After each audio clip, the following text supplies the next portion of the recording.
Hi guys, I think we're live. Hopefully, I still would love YouTube to. Well, in fact, it does say live. Let's just assume we're live. Welcome back to Solo Club. If you're watching this in the future, thank you very much. If you're one of the several people that have very quickly joined this live stream, thank you very much for joining. If you haven't checked out the Substack newsletter list, the link is below. Every Friday, I send out a written version of me rambling on about this business. It's not too heavy, but you may not like it. And if you don't like it, you can unsubscribe at any time. But you might find it interesting. And I think quite a few people do. So yeah, click the link below if you want to check that out each week. These live streams do happen weekly, and the days they happen on change. Well, not that regularly, but it has changed this week. The reason for that is because I'm going away on Friday to my sister's. We're going there for a long weekend, and I'll be in the car when I normally do these live streams. That wouldn't work. You probably could do it like that, but it would be a bit strange. So I'm not doing that.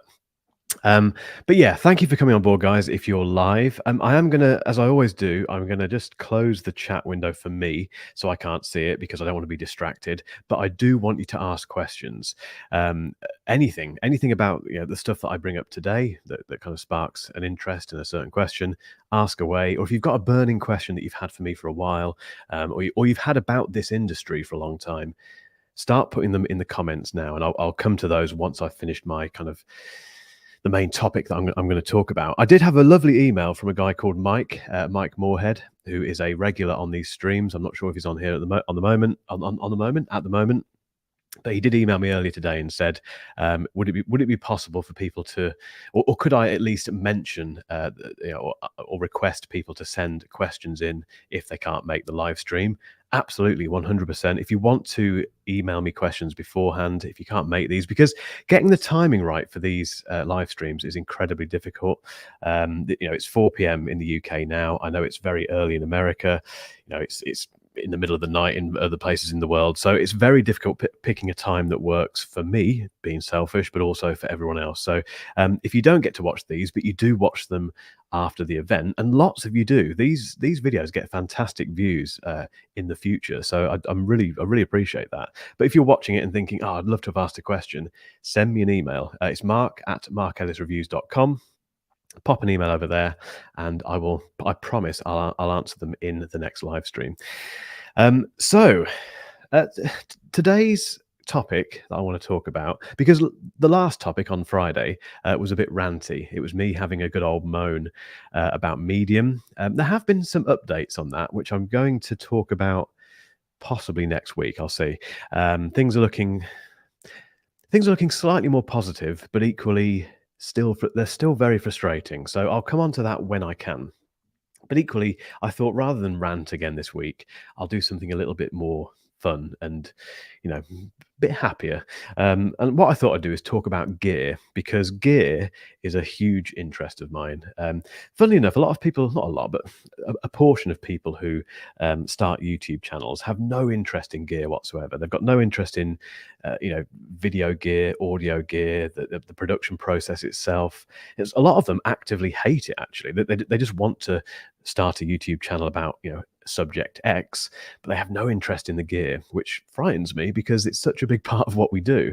But for me, it's a massive part of it. I've always been very much a gearhead, as they say, for my entire life, really. Ever since I was a kid, I've loved stuff like this. So running a business where I get to play with this stuff all the time is just amazing. What I thought I'd do specifically, though, rather than give you like a tour of the studio, or I'll do that at some point, but rather than do that kind of thing, I thought let's focus it very specifically on vlogging, because I do a lot of vlogging now. I do a lot of vlogging for the Mark Ellis Reviews channel. I don't do it for this channel. I might do at some stage, who knows.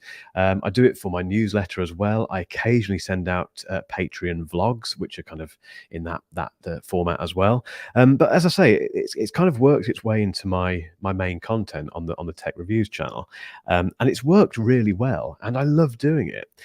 The challenge has been finding the right kit for it, because there is so much stuff out there to get you filming out while you're out and about. And it ranges from very big kit, very expensive kit, to very inexpensive stuff and things that we always have with us. So I'm going to show you a selection of things today. They're all in front of me. They're all on this table that you can't see at the moment. So I'm going to try and not knock anything off because it could be quite an expensive live stream if I do that. But I'm going to start with the big rig, if you like, and then go down to the smallest stuff that I use more regularly now, and explain a little bit about the pros and cons of all of them. I'm going to have a quick drink while we're kind of chatting, and well, we're not chatting. I'm just rambling on, but nice to see we've got some good numbers today. Again, that's great. Thank you for coming on, guys. Right, so starting with the big rig. Now, when I first started doing vlog style videos, which was probably about a year ago, it wasn't that long ago, I took out this. This was my vlogging rig, and the funny thing about this is that it's also my main rig in this. Well, most of it is the main rig for this studio. This is my main camera. Everything you see that is shot on, for Mark Ellis reviews and a lot of the Solo Club stuff. Not this, obviously, because I've got this here. If you're interested, this is a Sony A7 IV that's recording this. But everything else, all the main stuff that you see, is shot with this camera. And this camera is Sony's FX3. It's a very popular camera in YouTube land. It's basically an A7S III, which is another in fact, arguably more popular than the FX3. It's a version of that camera, but more tuned purely for video. So it hasn't got a viewfinder at the top that you can look through, although it can still take photos, but it's very much tuned for video. It's questionably, it's in their cinema line. So it says cinema line up here.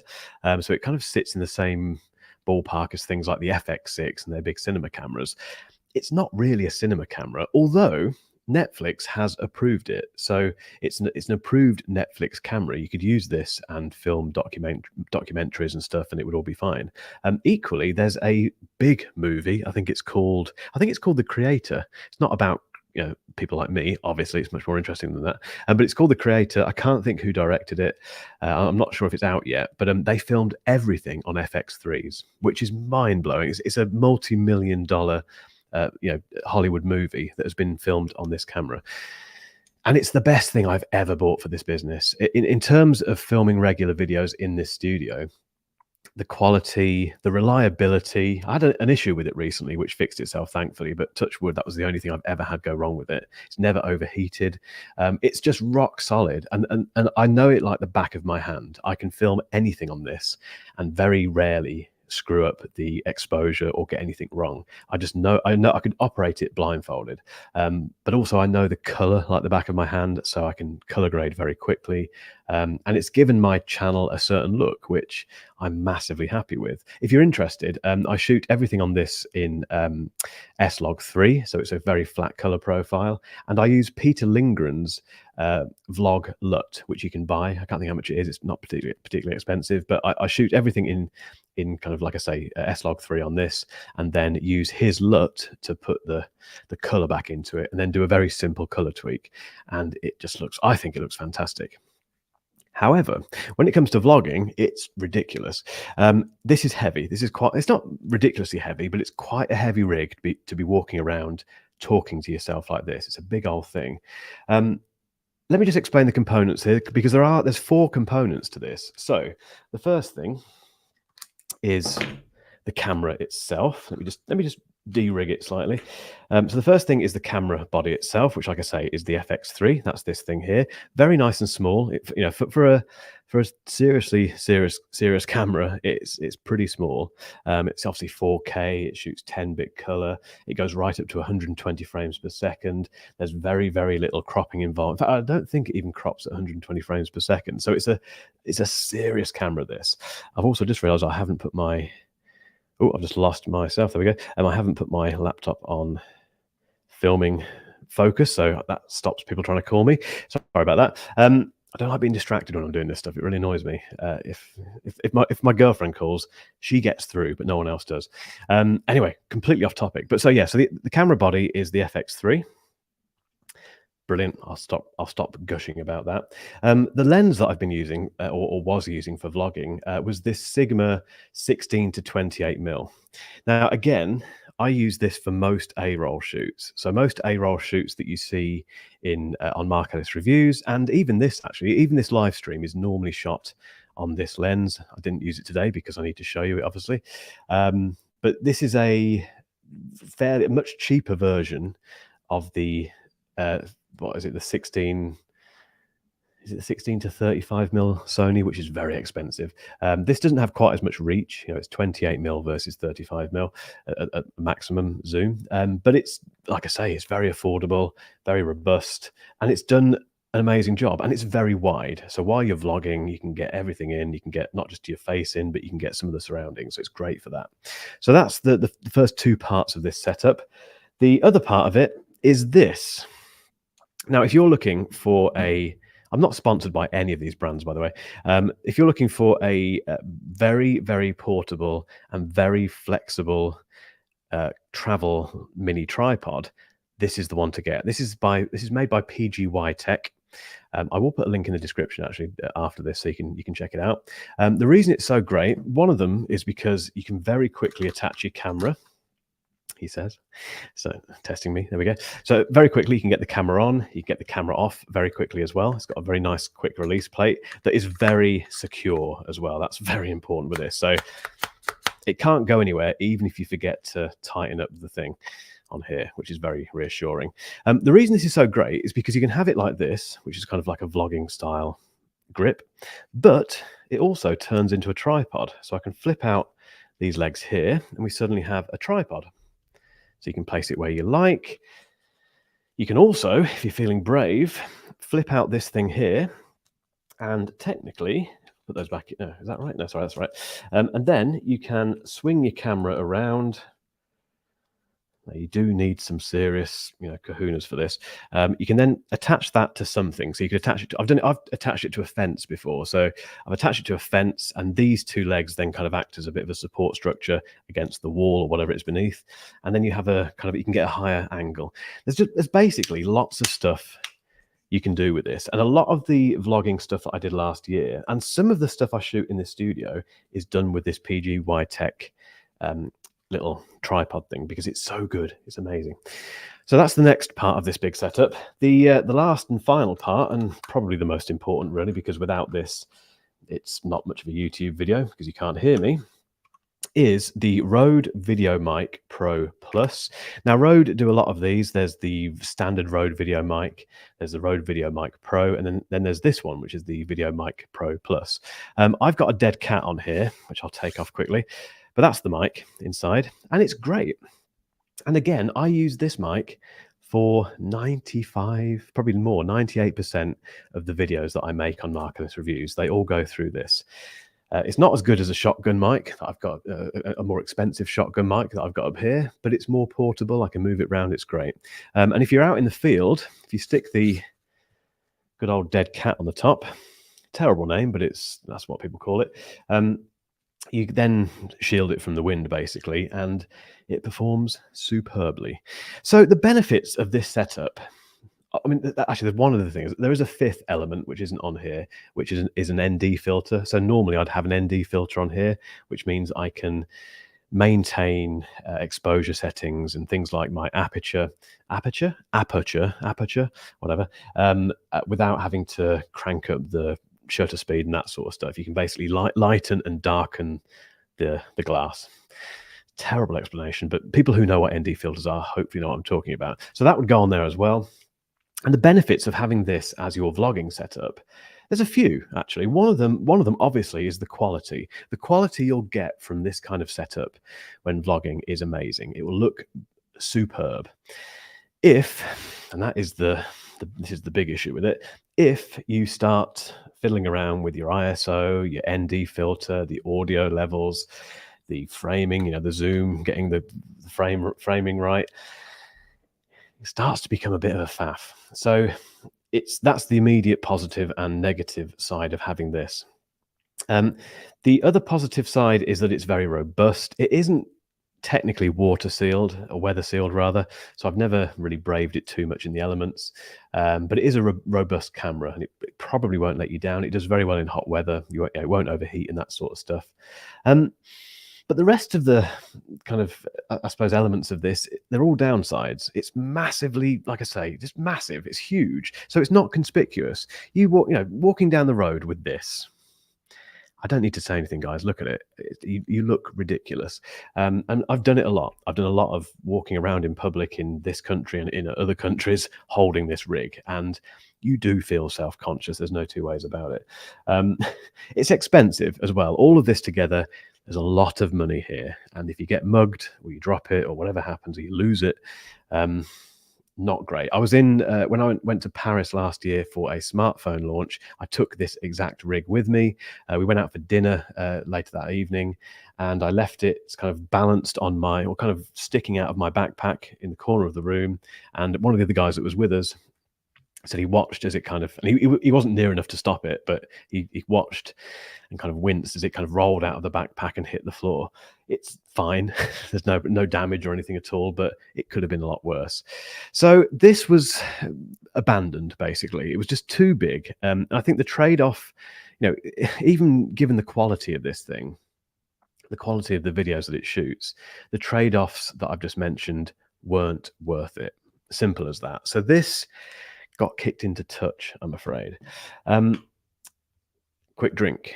Hello to everyone else who's just joined. The number keeps going up, which is nice.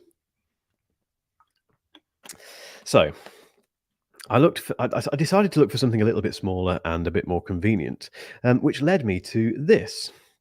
And this is the Sony ZV-1. We would say ZV-1 in this country, technically, but that doesn't sound right. So this is the Sony ZV-1. You can see a theme here, can't you? It's all Sony stuff. That does change, I promise. It does change.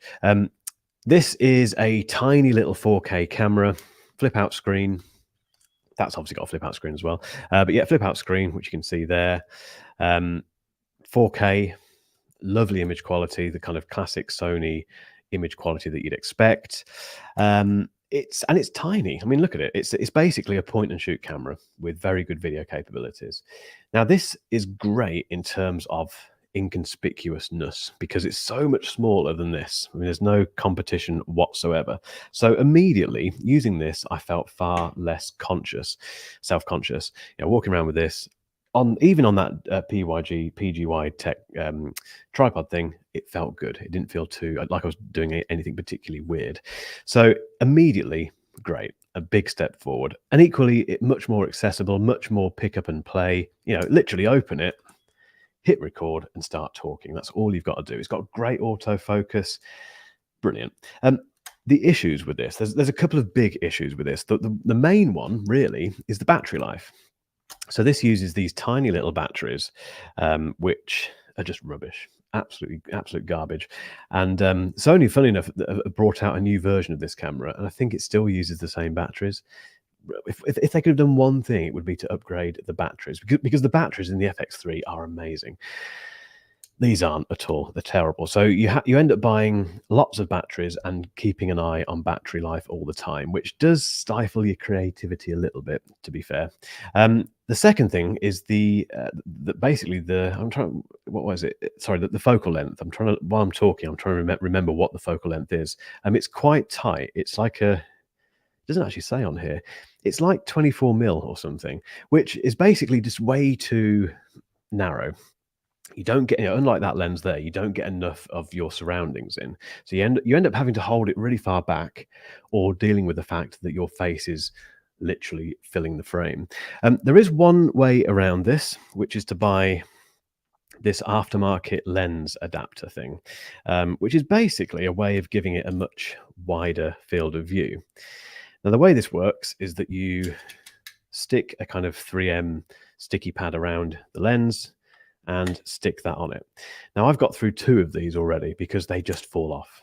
If you go to places where it's fairly hot, in fact, it's not even that. It just seems that the kind of rigors of being carried around in your gear bag seems to make this thing just come off to the point where I can't be bothered to keep sticking it on. So I've actually done without that. But if you buy a ZV-1 and you think, oh, it's a bit tight in terms of the the field of view and the focal length, then that does make a difference, but it's not perfect. So again, we're getting close, but it's just not quite there.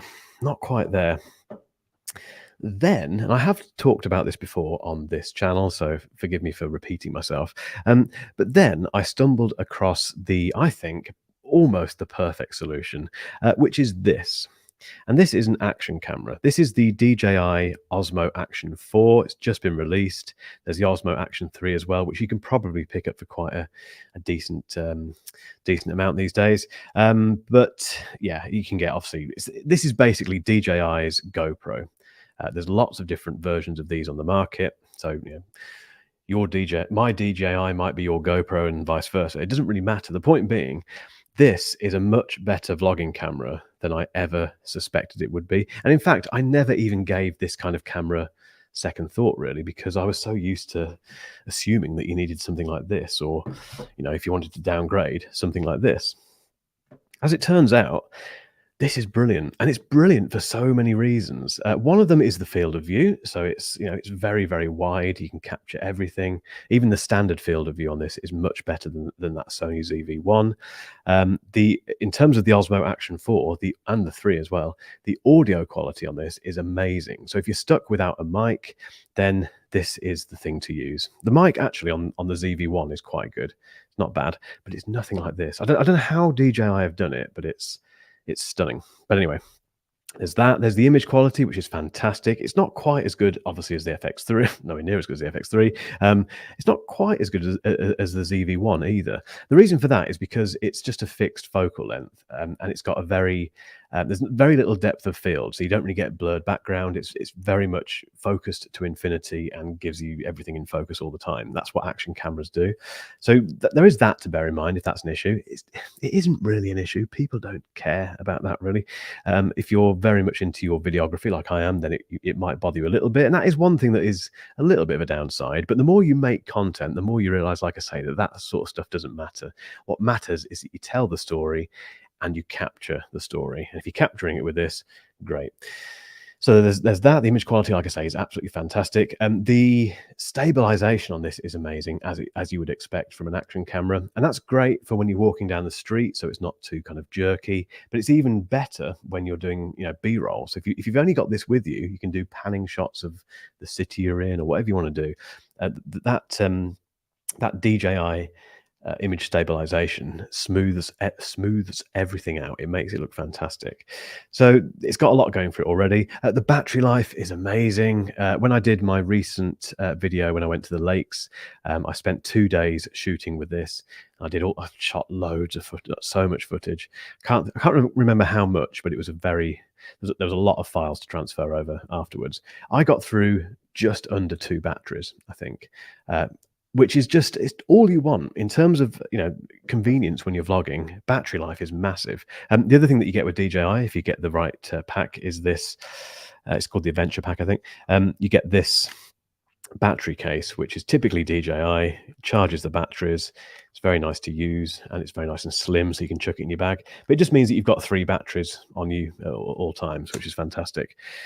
What else do I love about this? You can chuck it around because it's an action camera, so you don't have to worry about it really. It's got an amazing, very quick shoot thing where you basically, when the camera's turned off, you just press the power button. This is going to test it now, isn't it? And have I got a battery in here? Maybe. Oh, there you go. Press the power button and it starts filming. He says. It's not going to do it now, is it? There you go. Starts filming. Sometimes it's a bit slow to come on when you put a new battery in. But anyway, that's it now. It's filming. I ramble on, yada, yada, yada. Press the the record button to stop the recording, and it turns itself off. Done. I haven't had to turn it on and change the ISO and tweak the ND. I've not had to do any of that stuff. I've done the bit I need to do. I move on, do the next bit. It's so convenient. And also, this has a bunch of very useful accessories. So it's got an extension rod here that you can attach it to. It's got this brilliant, can you tell that I like the Osmo Action? I think you can. It's got this fantastic quick release thing, which is like magnetized. So you can very quickly remove it and put it onto things. But yeah, it's got this extension rod. It's also got a bike mount that I used quite a bit on my lakes trip video. Chest things as well that you can put around your chest. It's just brilliant. So this has become my vlogging camera of choice. And funnily enough, conveniently today, it really made its presence felt because I had a video to make about the Z Flip 4 phone for the Marcos Reviews channel. I started filming in here with this on the tripod over there. And outside, thankfully they're finished, but outside was an almighty racket being made by a bunch of guys who were ripping up the road. They were supposed to be ripping up the road, don't worry, but it was making a lot of noise. So I got through about a third of the video, the shooting, and realized that I couldn't finish in here because it was just going to ruin the video. And I very nearly thought, okay, I'll go out and go somewhere and take this with me and carry on filming. I kind of went back to thinking I needed this. And I thought, no, hang on a minute. Just take your Osmo Action 4, Mark. What you talk? What are you doing? What are you thinking? And that's what I did. I took this and went in the car, did some stuff in the car, did some stuff at the gym, finished the video, no problem at all. And the racket out there didn't halt my progress. And I've edited the video and it looks great. Okay, it goes from being in here to being out there, but there's a narrative there. There's a bit of a story there about it. It's just fantastic. The one thing, bear with me, I just need another drink. Again, welcome on board to new people who have joined. Remember, guys, if you've got any questions, stick them in the comment section, please. I'm not looking at the comment section yet, but I will do very soon. The other thing that I use these days for audio, because even though the audio on this is very good, the downside of this, one downside of this is that it's not brilliant with wind. So although the mic is fantastic and it will pick up your voice beautifully, if there's a lot of wind going on, you can't cut that out. And the reason you can't cut that out is because there's no dead cat for it. So you can't put, you can on this. This has one of those little dead cats that you can put on it, which works very well. This doesn't have one unless you have a makeshift one. So that kind of makes the mic redundant if you're doing a lot of outside stuff and you really need to hear your voice. Now, what I do to counter that, I have talked about these as well on these live streams, is use the DJI mic. It's called the DJI mic, but it's got two mics in here. And this is a wireless lapel mic, which looks like that. It's got a little magnet on the back, which you can put beneath your t-shirt to attach to your t-shirt, or it's also got this clip as well that you can use to clip to things. And it's brilliant. And it's got that dead cat as well. This one is actually from the DJI mic, so I can pop that on there. There we go. It's quite big, but you see, if you watch YouTube, you'll see no end of these in use. We've got to the stage now somehow where it's acceptable to have a big mic strapped to you and no one seems to care. Normally, these would be hidden somewhere. You can't really do that with this one. It has to be fairly visible to get the best audio out of it. So, but it's an accepted thing now. So it's one less thing to worry about. You don't have to try and hide it. But again, it is pretty small. It's relatively inconspicuous. If you're walking down the road, it's pretty obviously doing something, but who cares? But the audio for this is fantastic. So my preferred vlogging setup these days is this. That's it. So I've gone from that, it's not that heavy, but that to this. Not bad. There are some peripheral things that I use, some other stuff that does get used for vlogging, which is very quickly just worth mentioning. I've got so much stuff on here. The first thing is actually the iPhone 14 Pro Max. So I shoot more stuff on the Mark Ellis Reviews channel than you probably think with this phone. Not so much in here because I don't need to. This is my studio. I use the big camera. But when I'm out and about, quite often I use this. And I never mention it, obviously. And I think this happens a lot on YouTube. A lot of people will say, people who like me are really into gear, will say, you don't know, I've never really mentioned this, guys, but I do use my iPhone quite a bit for shooting video. And the reason for that is because it's great. Even the front facing camera, this is the 14 Pro Max. I think you can go back to the 13, just about the 12, but certainly the 14 onwards. Yes, we'll see what they do in September. It's just amazing video quality wise, both front and back. And yeah, I use this quite a lot. Again, it's very convenient. You just hit record and away you go. I've used that in some big videos as well, and it's made no difference negatively whatsoever. I've got a coffee here as well. It's been one of those weeks already where I need coffee. It's only Tuesday. What else? Two more things to show you, then I'm going to go straight to the questions because they do seem to be filling up. Remember, ask me any questions you've got, guys. The Insta360. This is not the new version of the Insta360. It's the old version, but it's still a very good little camera. Only shoots 1080p, or I think 2K or something. It's not brilliant resolution, not fantastic image quality, but the benefit it has is that it's got a built-in magnet, so you can literally Is that magnet? No, can't do it on there. But anything that is magnetic, you can just stick it to. It's very inconspicuous. Not that you should do anything naughty with it, obviously, but if you want to film yourself inconspicuously, it's brilliant for that. And also the little case, which is a charging case, has a little stand like that, which is great. I haven't used this much, to be fair, that recently. I used it a lot in the past, and the main thing that I used this for were time lapse type stuff. So you just literally just sit it down on a surface somewhere, point it at the scene that you wanted to get the time lapse of, and set it going, and away you go. So that has been useful, but like I say, it's seen a lot less use over the last few months. The other final thing that I've got is also from Insta360, and it is their One X2, which is their previous generation 360 camera. This has two, if you don't know how these work, these have two lenses, basically, one on either side, and they're, when you hit record, they're always filming everything. They're filming the entire, as the name suggests, they're filming the entire area or scene around you. And the brilliant thing about that is that in post, you can go in and choose the stuff you want. So you don't need to worry about where you're pointing it. You just walk down the street or wherever you are, and it's filming everything. And then you chuck it into the computer later on. You go into Insta360 Studio, which is a very simple thing, a very simple app to use. And you can reframe things. You can add, you can create panning motion and all that sort of stuff.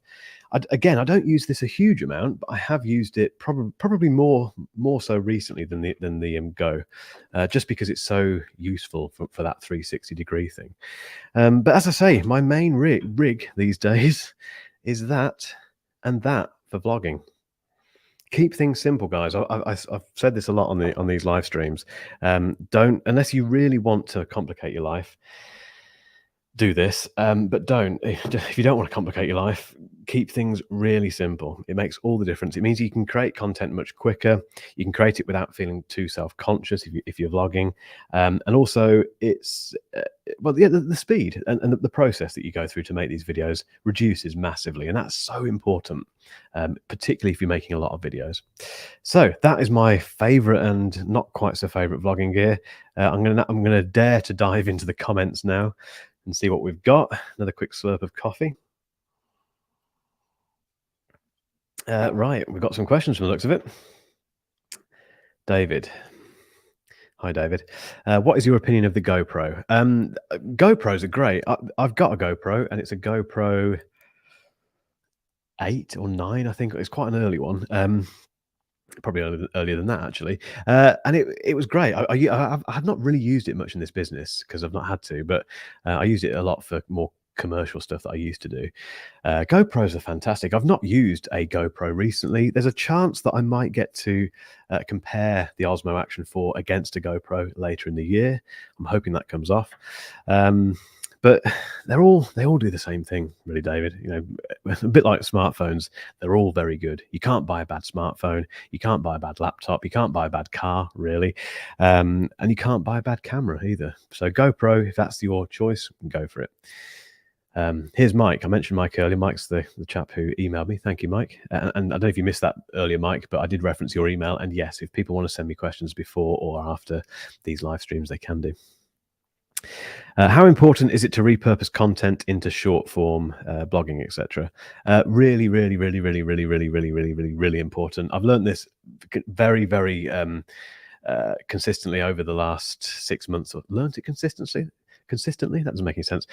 I've really realised this over the last 6 months. The reason for that is that as you may know, most of my long form YouTube videos for Mark Ellis Reviews get chopped up by a guy that I've employed as an external contractor for short form video editing. He chops them up into 5 or 6 shorts, and they get put onto Instagram, TikTok, and YouTube Shorts. So it's just repurposing that long form content, and that has helped me grow a TikTok account from 0 to, I think, is it 16,000 followers now, maybe a few more, in under a year, basically.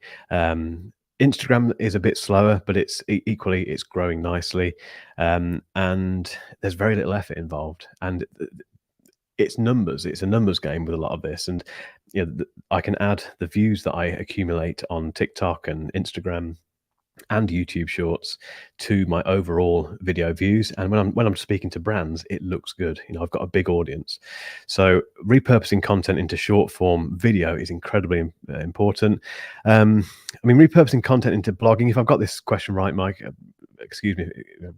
Let me know if I haven't, but I do it the other way around. So I blog first and then create and turn the blog into a video. That's my process: blog, video, short form, vertical content. That 3-step process works really well. And it's not too much work because you're repurposing one piece of content. David, I'm about to format a Lacy 8 terabyte hard drive, which is to be my primary data storage device. Should I format it as APFS or macOS Journal? David, this is a tech question. I normally say we don't have tech questions on here, like some kind of annoying headmaster. I'm going to relax that rule, I think, because there's no.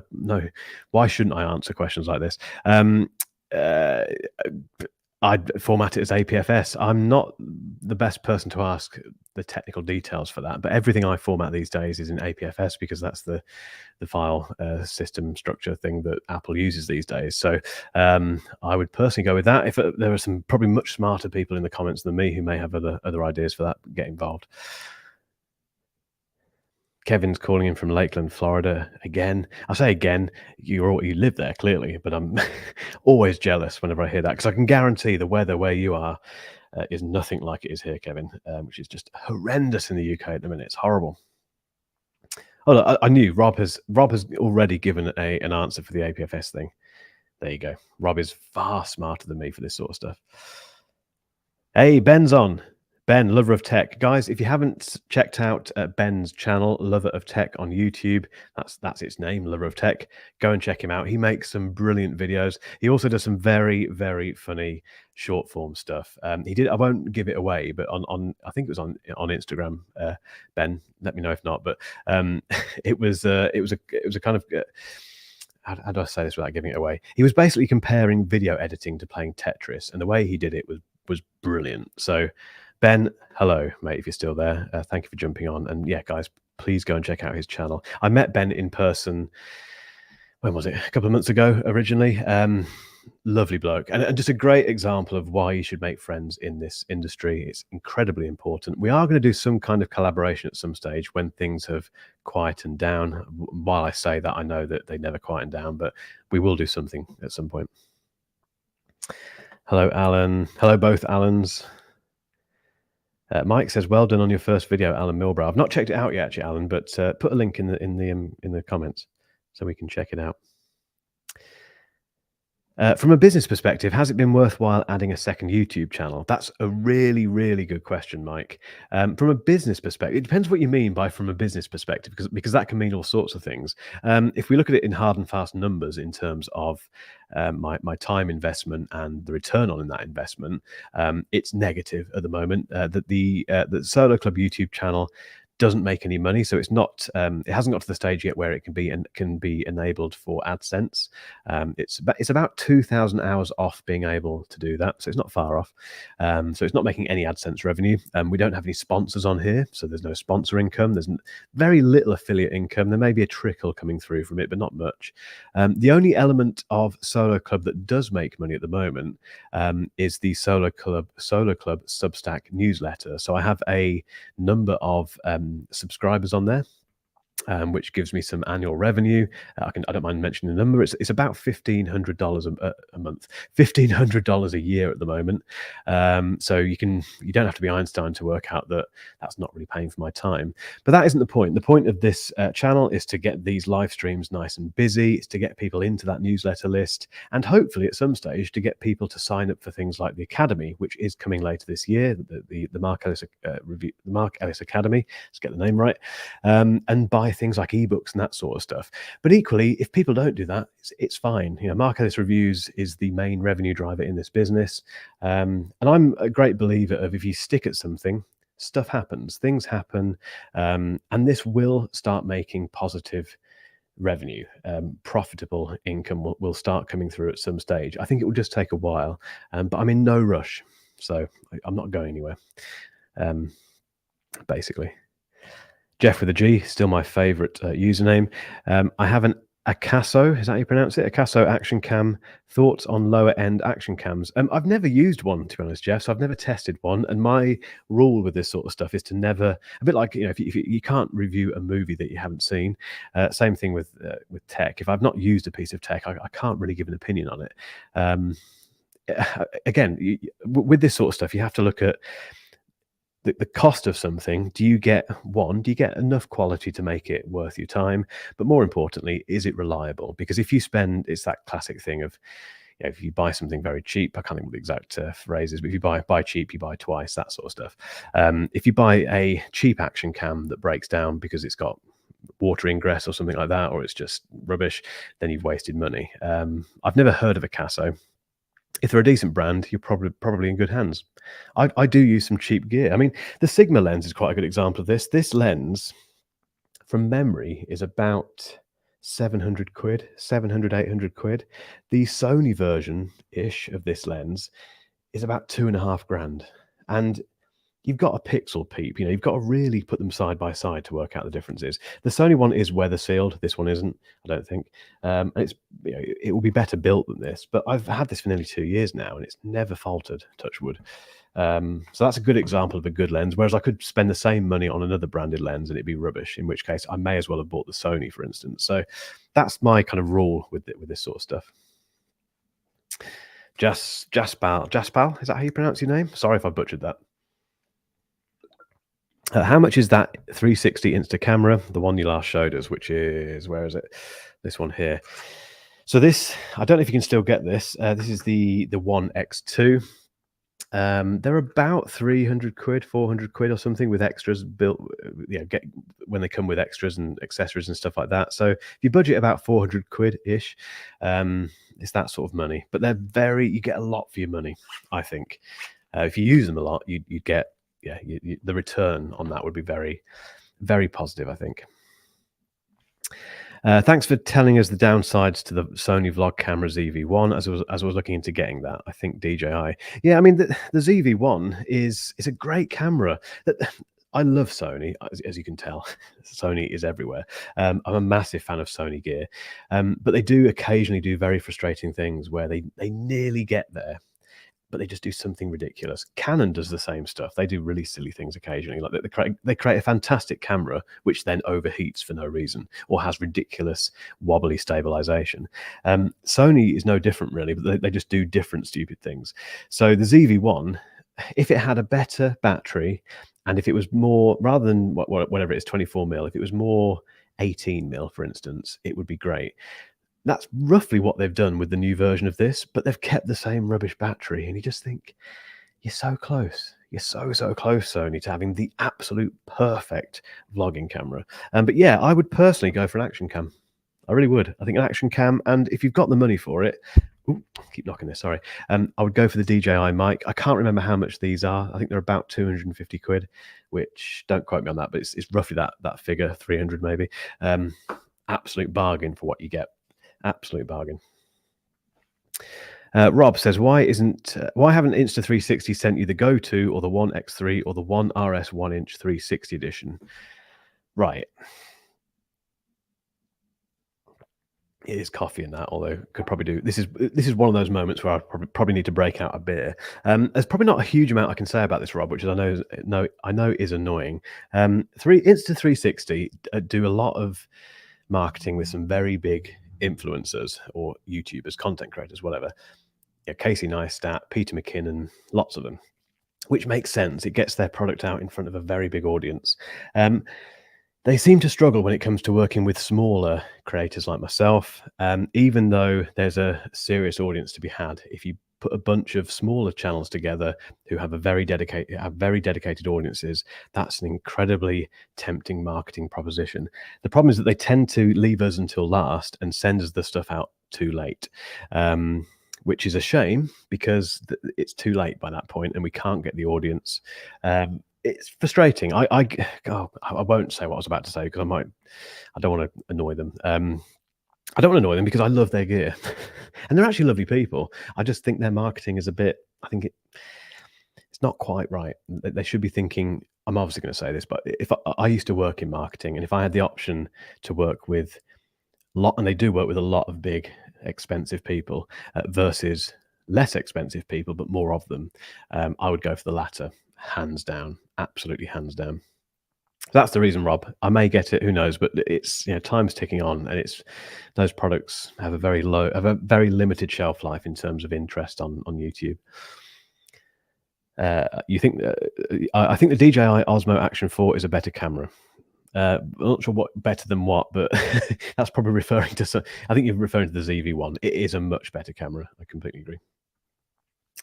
Alan, hi. What's the difference between LUTs and color grading? I'm a bit confused which to use. In my first video, I just did a color grade from your Skillshare class. So a LUT is a lookup table. The exact detail, I won't go into the details of it, mainly because I don't fully understand it, and I've never really looked into it myself. But what it is, with cameras like this, and actually cameras like the Osmo Action 4 as well, you can shoot in flat color profiles, which means the camera retains much more detail. So it's a bit like shooting raw, almost like shooting raw photos. It's not exactly like that, but it's probably the best comparison I can offer, really. But it just means it contains a lot more data, particularly if you shoot in 10-bit color. You get a lot more ability to tweak afterwards. When you load that kind of footage into your editing software like Final Cut Pro, it looks all kind of gray and like dull as dishwater because it's a very flat color. The way you get the color back into it is by adding a LUT, a lookup table. And these LUTs are basically, I guess they're a bit like lines of code, really, which are applied to the image and bring out certain hues, certain contrast, etc., etc., etc. And you can write these yourself. I've never done it because I wouldn't know where to start. But as I mentioned earlier, Peter Lindgren has done it a few times, and his vlog LUT, I don't know what he's done to it, works beautifully with the FX3. So the footage that I shoot on this in S-Log3 goes into Final Cut Pro looking very grey and washed out. I just 2 clicks, add Peter Lindgren's vlog LUT, and it just immediately almost looks like this, but much richer and much more contrast and dynamic range, etc. That's the other thing, really, that you maintain a lot more dynamic range with shooting in flat color profiles. So if you've got a scene that's got a lot of dark elements in it and light elements, a flat color profile will keep as much detail as possible in both of those areas, and the LUT just brings it all together. You could get away with a lot of LUTs if they're well written, if they match the camera well enough. Quite often you can just get away with adding the LUT and not bother tweaking the color. I don't do much color grading. So color grading is where you bring out, or you add a certain look and feel to the image. So one of the things you might do, one of the things that I do all the time, is add some contrast. So I bring down the blacks a little bit and push the highlights a little bit more. That gives you a nice contrasty image, although you can overdo it, so you have to be very careful with that. And I also boost the saturation a little bit. And this is very much it's very much a personal preference on how much you do this, and it depends on the camera you're using as well. Canon, for instance, have very nice color science, which means you don't have to do too much of this. But Sony does need a little bit of a gentle encouragement in terms of saturation, which just brings out all of the colors to a certain amount. That's pretty much all I do. Proper color grading is when you then go into tweaking certain hues and very specific colors. If you want to create it's used more so really in film and movies and TV shows and stuff, where they want to create a certain look and feel. Color plays a massive. I don't know where I'm going with this now, but color plays a huge role in storytelling. So if you've got a very bleak scene, it might have a very green tint to it. That's a colorist, as they're known at work. I don't do any of that. I just put a LUT on to get the image back to where it should be, get all the detail back, and then give it some saturation and give it some contrast. That's all I do. And again, I don't tweak it any more than that. I just leave it. And if something works, I just stick with it. I don't change it. Ben is still here. Cheers, Ben. I appreciate you being here. Alan has given a link to his YouTube channel. Go and check it out. I will do that as well. Yes, and Ben saying definitely a collab for sure. Yeah, and IFA, which is IFA is basically, if you're familiar with CES in the in Las Vegas, which happens every January. It's one of the biggest tech. In fact, it is the world's biggest tech conference, I think. IFA is like the the European version of that. It's not quite as big as CES, but it's serious. I'm going there for the first time this year in September, and Ben is as well, I think. And yeah, I can't wait. Actually, it's gonna be fantastic. Another drink of coffee. Mike, is there a standard structure to YouTube videos? Hook, story, call to action? If so, what are the main components? You've pretty much just nailed it there, Mike. Yeah, there is. I mean, there doesn't have to be. You can create a YouTube video in any way you see fit. But I've always stuck to that story arc. So it starts with the hook, which on my videos is the first 10 seconds, if that. Quite often it's about 5 or 6 seconds long, where I basically hook, as the name suggests, hook the viewer in like that. And it has to be, you literally have milliseconds really to get their attention. It's probably the most important part of the video, really, because if people don't get past the hook, the rest of the video doesn't matter. So you have the hook. I then have the intro, which then delivers a bit more detail from that hook. So it kind of reveals what I'm going to talk about. And I put myself in the position of the viewer so they can relate to me and they can relate to the same challenge. After the intro, we then have what I call the value section, and that is the main chunk of the video. So if it's a product review, for instance, that will be talking about the specs and talking about the camera performance of a phone, if that's what it is, diving into examples and stuff and whatever, or it might be a tutorial possibly. Once that's done, you get the call to action at the end. And the call to action, the best way to do this is to have just one call to action. If you sit there and say, cheers for watching, well, firstly, don't say cheers for watching, guys, because people will just vanish. So don't wrap up at all. Carry on talking normally so they don't think the video's ending. But if you say, right, sign up to my newsletter, make sure you subscribe, hit the bell, hit the like button, check out my newsletter, keep waiting. If you wait another 2 or 3 seconds, there'll be a link at the end of this video to another video. Join my Patreon, do this, that, and the other. You're giving way too many things to do. So just keep one call to action in that last section. For me, in fact, it's always, with very few exceptions, watch this next video, because I want people to stay on the channel. YouTube wants you to keep them on YouTube. And if I'm doing that, I don't want them to go elsewhere. I want them to stay on the channel and keep watching my stuff. So that's it. Hook, intro, value, call to action. Simple as that. Not simple, but it's the same. And it doesn't matter what you're talking about. It doesn't matter what your niche is. That works in every single niche.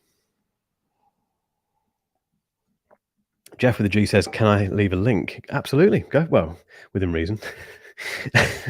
Sorry, I know it wouldn't be anything terrible. But yeah, go for it, Jeff. Absolutely. Mike, full script or bullet points? Bullet points, always. I've tried doing full scripting. So I've tried sitting there with a teleprompter and talking from a script, and I hated it. One, because it's really difficult. It's a real skill that I've never learned. I did that classic thing where I went into it very naively and thought, this can't be that hard. It's really difficult. So for that reason, partly for that reason, I ditched it. The other reason I ditched it was because it was too robotic. I just didn't like the delivery. I think because I wasn't very confident doing the actual reading, it didn't come across very well. So I did that for quite a few videos actually on Mark Ellis Reviews, and then dumped it. So for me, bullet points, a list of bullet points, which is normally the original blog post chopped up into bullet points. I sit there or stand there, read the next few bullet points, and then just riff off that. Really, it's simple as that. Mike, how important is it to have the same handle / name on all your social media accounts / content channels? I think it's very important. And I think if you can, just stick with your name. If I could change one thing about Mark Ellis Reviews, it would be to get rid of the reviews part of it. I'd just be Mark Ellis. That said, that would have been quite brave, I think, or too brave for how I was feeling probably when I first started the channel, because reviews back then made it very clear what I was all about. But I've since learnt that most other people just have their name. One day I might change that. I don't know. But yeah, you want the same. If it's different, if it's Mark Ellis and then it's Mellis Reviews on somewhere else and it's MER on another platform, there's no consistency there. In terms of branding, it's awful. It's all over the place. So just absolutely keep the same name across all channels. And if you can, just use your name. I know I use Solar Club for this, but it's a slightly different business model. Solar Club is about building this community, so it's a bit different for this one. But yeah, I'd recommend, generally speaking, to just use your name. Jeff has left a link to his YouTube channel. Thanks, Jeff. Honestly, guys, if you've got your own YouTube channels, just put them in the chat. The whole point of this, again, this community, is to share each other's content. It's really important. Another question from Mike. Final Cut Pro on Windows or Mac? Does it matter which? It does matter which, unfortunately, Mike, because you can't get Final Cut Pro on Windows.